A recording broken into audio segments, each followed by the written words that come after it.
to the eye. Valanciunas.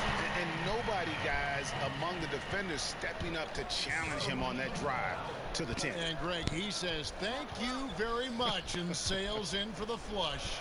Well, that's just a good example of why the score is what it is. I mean, they need to protect the rim a lot better than that. Wright looking around. Pass to Rapp. Down low. Valanciunas. The putback. It's good on the putback.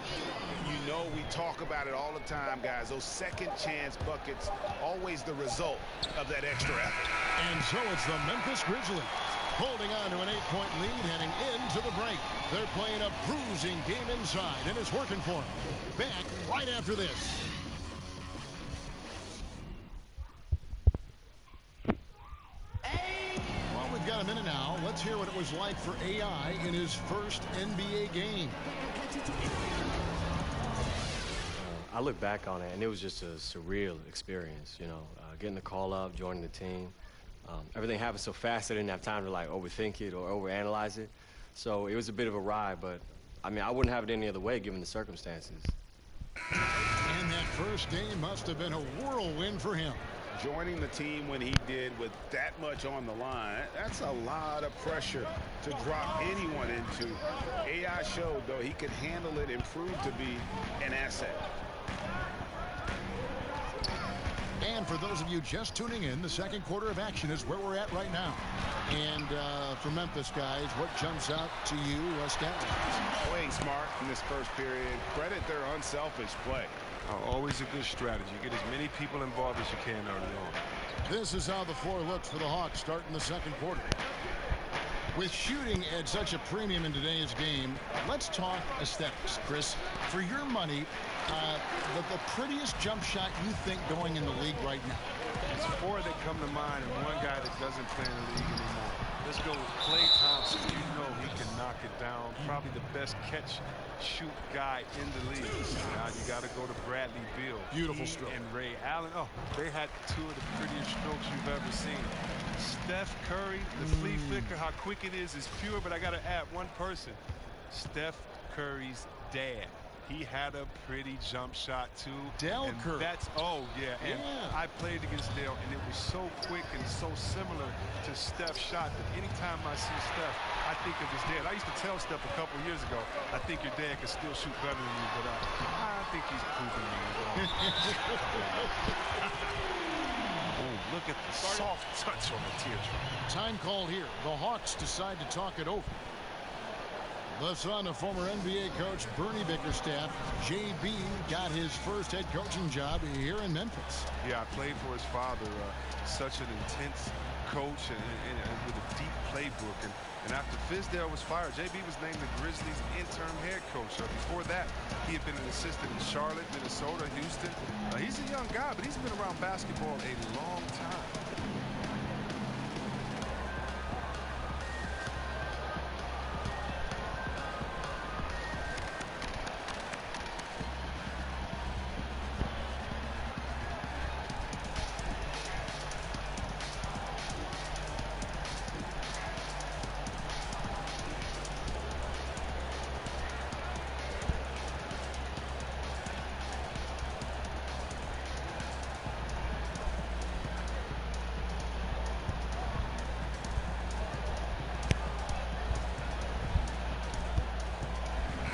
Check in for the Hawks. Taurean Prince comes in for Vince Carter. Looking now at the numbers for Wright. Some last season stats for him. Put up 8 points per game, 3 assists, and 3 rebounds. And the numbers won't wow you, but I like the effort he brings to the table each and every night. He hustles, does the little things, just a good complimentary guy who you need on your team. And they've got a big lead, not just on the scoreboard, but really in the rebounding numbers as well. Prince against Parsons. Here's Noah. Doesn't go for him. And Atlanta will go the other way with him. Prince outside. Dishes it to AI. He kicks to Collins. Just 5 to shoot. Atlanta needs to get off a shot here. And too much time in the lane. They get called for the 3-second violation. Some changes for Memphis. Jackson, he's checked in for Rabb. Kyle Anderson comes in for Parsons. And Bradley subbed in for DeLon Wright. And then for Atlanta, Dwayne Dedmon's checked in for AI. And it's Adams. And so it's Memphis with a 19-point advantage heading into the next quarter. The scoring has been tremendous, and they are shooting lights out with very high accuracy. And now we'll send it over to David Aldridge, who is standing by courtside. David. Thanks a lot, Jonas. Good first. Thanks, David. And we'll be back shortly following halftime to get the third quarter underway.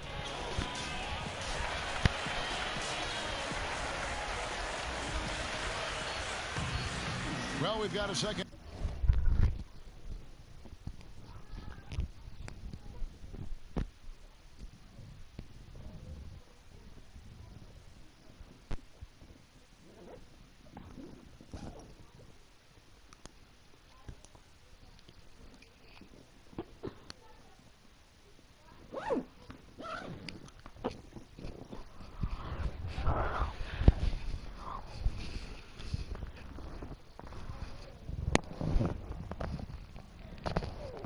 Oh man, that ass is really hurting.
Pretty good. A big comeback, though. Guys checked in for it.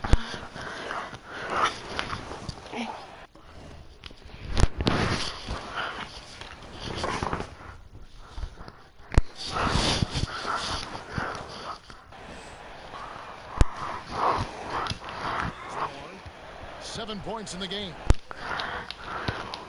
This is it to Len. To the middle.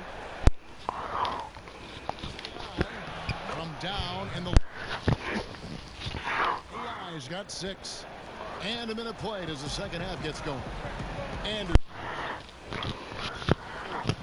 Bradley is out there with Conley, and it's Valanciunas in its center locking down the middle. That's the lineup in the game for Memphis. Second shot opportunity, and he sinks the layup. He's got 11. And he's pretty relentless inside. Valanciunas gets after it down low. It might not always look pretty, but he makes the most of his chances in the paint. Conley against Adams. Conley surveying the D. Jackson. And that one falls coming off Conley's feet. And the Grizzlies lead by 21. Action gone 2 of 4 here to start the second half. They've been struggling here on offense. Yeah, a bit of a dry spell for sure. And there's the pass to Bazemore. Kicks to AI. 6 on the shot clock. In the corner. Over Anderson. That one a tad offline to the right, but drops in for him. That's 7 points for Prince. And the Grizzlies leading by 19. And looking at Prince's game, you know, he could be the ultimate complementary player. Good shooter, doesn't need a ton of touches, solid enough on defense, and is showing signs of improvement. Stolen by Jackson. Now here's Bradley, the fast break opportunity. Well, we're into the third quarter, just over 2.5 minutes played. Memphis moving it around. Jackson, that's good. And with Prince, his versatility between forward spots also is an asset to the team. And when I call Prince a complimentary player, I didn't mean it as a slight. It just plays with an approach and style that fits well with any team and any leading scorer. Players like him tend to have a long, productive career in our league. Man, you love the effort, just getting the hand in there and knocking it out. But some of that, too, is just setting the tone by being aggressive. You need guys like this on your team. Catching up on the changes for Memphis. Joakim Noah's checked in for Jonas Valanciunas. Ivan Rabb comes in for Jackson. Parsons checked in for Kyle Anderson. And it's Wright in for Bradley. Conley's shot is off. Does well to burrow his way into the post, but loses his touch on the finish. Prince, the pass to AI. And he gets the whistle. 2 free throws coming up. NBA offenses have always been complex, and they always are evolving. But C-Webb, the movement and precision now seems to be at another level. Would you agree? You know what, Kev, I disagree a little bit with that. You know, having played in different teams with some complex offenses, it's still all the basics.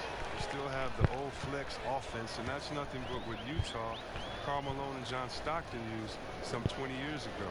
You still have triangle moves some 20, 25 years ago, and if you really want to go back to the Bob Cousy days when he played with Bill Russell, you still have a lot of throwing it into the post and cutting off of it. I think the players have evolved and the players' skill sets are better, but as far as offensive sets, I don't see that much has changed, except how do you execute them, and can you execute them with having the right position players with the correct skill set on the floor at the time that you call the play.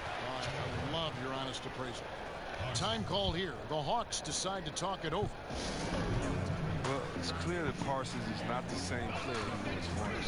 Injuries have taken their toll on him. He just can't make the same impact. I mean, still a solid player when on the floor, but it's hard to depend on him over the course of the season.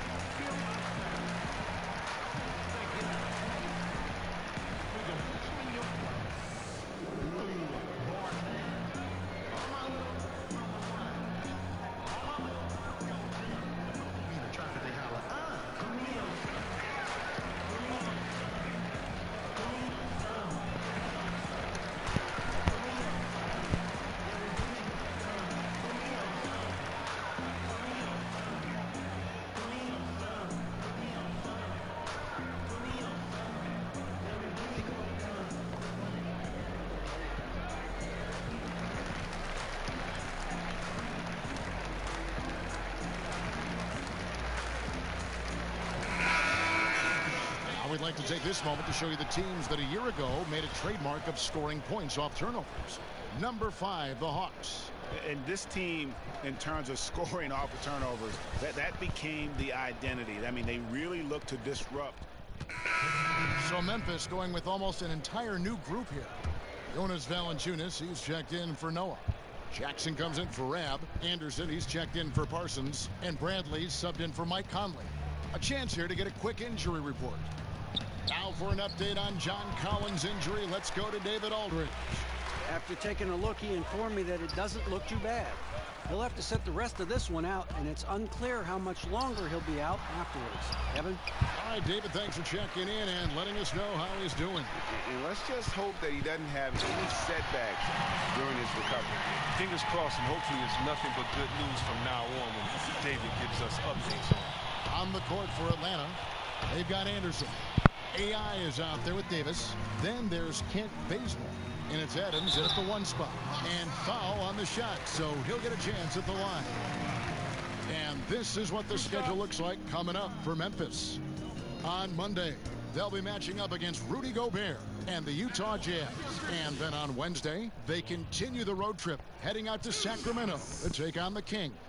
And that game against the Suns, this is what the fans have been wanting to see. Two of the best teams in the league duking it out, and you know whoever gets the win is going to be viewed as the team to beat. The first one falls.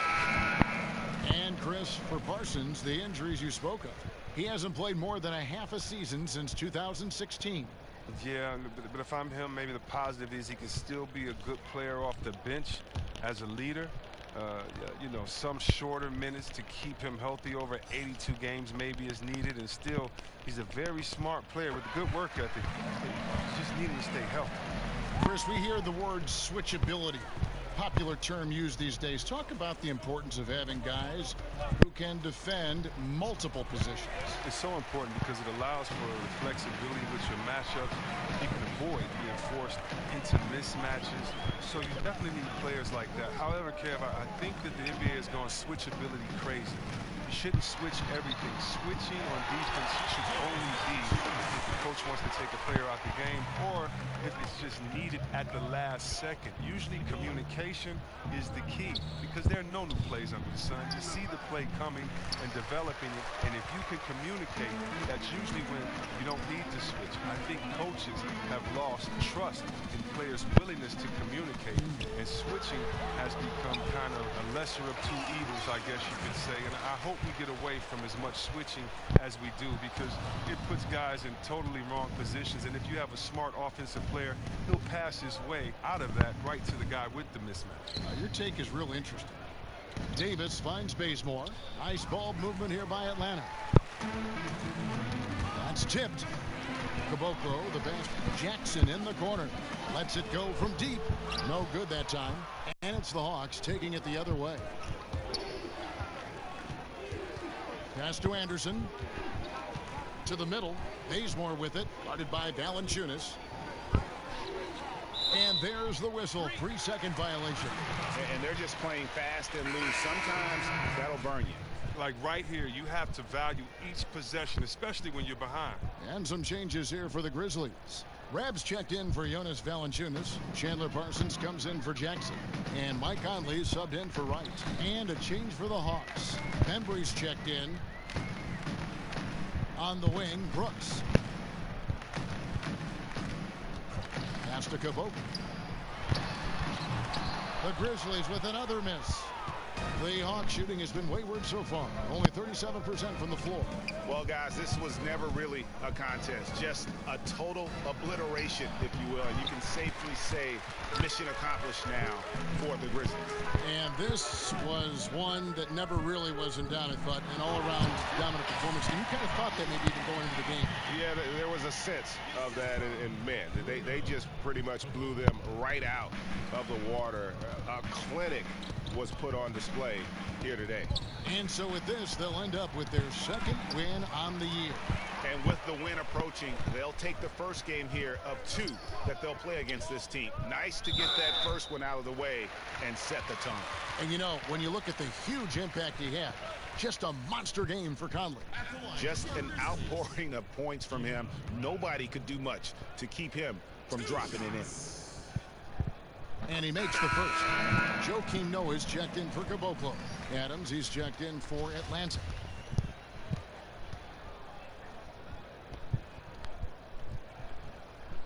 So 1 for 2 that time at the stripe. So it's the Hawks now. Nothing doing offensively yet for them in the fourth. AI kicks to Adams. To the paint. Got a piece of it. Stolen by Noah. Shot clock and game clock separated by less than 6 seconds. You know what? You've got to always be in control of your emotions. 14 foul. Shooting. No good on that one. 2 shots.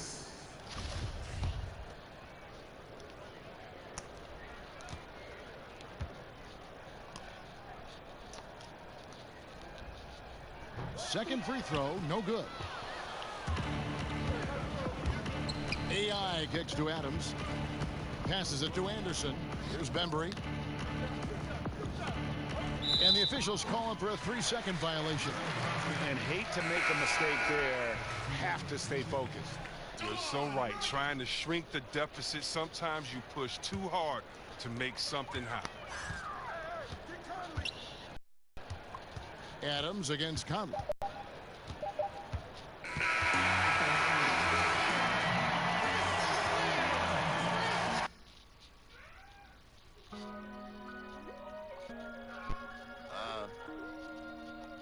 You know, I come from a city of sorrow, man. Ugly introduction. Snow, heartaches, heartbreaks, headache. Look. Growing up, it wasn't no joke. Remember, all we had was hope. All we did was soap. No detergent, wasn't no. I had to grow. Thought she asked if I could see, but she really wants. I've been stepped on.